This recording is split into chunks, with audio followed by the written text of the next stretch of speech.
बातमी पावसासंदर्भात जळगावला मुसळधार पावसानं तडाखा दिलाय। गिरणा नदीला आलेल्या पुरामुळे शेतकऱ्यांसमोर आता संकट उभं राहिलंय।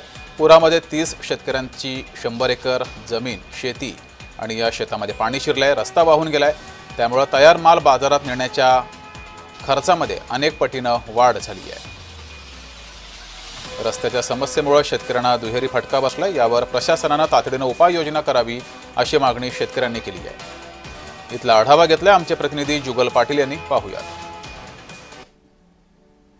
पावसामुळे अतोनात नुकसान झालं आहे, पिकांचं नुकसान झालं आहे, शेतमालांचं या ठिकाणी नुकसान झालं आहे।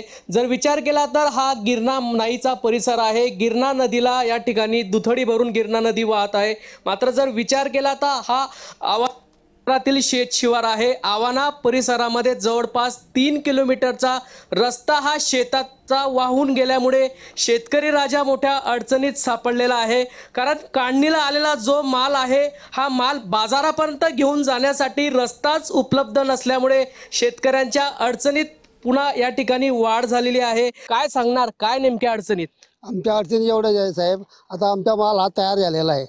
नदीच्या पाण्यामुळे जो रस्ता आम्ही तयार केलेला होता तो वाहून गेला। आता आमच्याकडे रस्ताच नाही आहे साहेब, आणि जर आम्हाला माल मार्केटपर्यंत न्यायचं म्हटला तर त्याला खर्च खूप येतो साहेब। कमीत कमी 100 एकर क्षेत्र आहे इकडे, आणि 100 एकर क्षेत्राला जाणारा जो रस्ता मूळ रस्ता होता तो नद्याच्या पाण्यानं सर्व वाहून गेलेला आहे। आता शेतामध्ये माल तयार आहे, पण इथून पुढे नेण्यासाठी आम्हाला रस्ताच नाही आहे।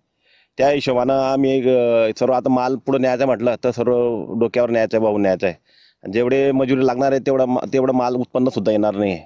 त्यामुळे गव्हर्नमेंटकडे आमची एकच मागणी राहील की काही करून आम्हाला रस्त्याची व्यवस्था करून द्यावी। प्रशासन नेमकं या बाबतीत काय पर्याय, काय उपाययोजना करतं हे पाहणं महत्त्वाचं ठरणार आहे। जुगल पाटील, जय महाराष्ट्र न्यूज, जळगाव।